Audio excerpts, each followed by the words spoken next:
no siin oli see jutt, et kus see 85% tuleb, eks ole, selle ei ole suur arv ikkagi. No tuleb arvestada seda, et tohutul hulgal siis on Muuga ja Oskutsuivel ja Maju Lasnamäe elanikud.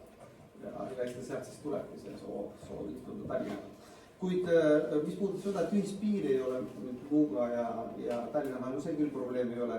Keskerakonna esimees Edgar Savisaar, Tallinna linnapea, tahtis ju liita Tallinnaga Ruhnu saare.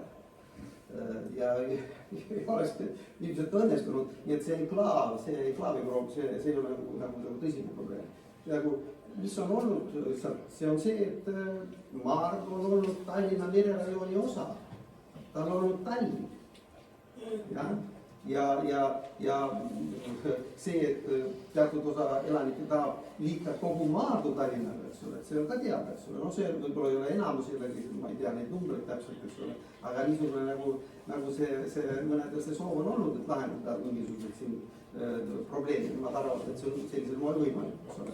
Nii et see Muuga liitmine Tallinnaga, see on jah, teatud määral selline provokatiivne, sest see on väga raske teostada. Ei ole need asjad nii lihtsad, eks ole, pigem tahetakse, et see omavalitsus oleks järjest suuremad, eks ole, elanike arvud, eks ole, see on nagu suund, eks ole. Aga teisiti jah, kui teine asi on just see, eks ole, et noh, see elanike soov ju tuleb millestki, eks ole. Eks ei ole niisama, eks ole, tahetakse sellepärast, et on mingi probleemid, mis häirivad inimesed.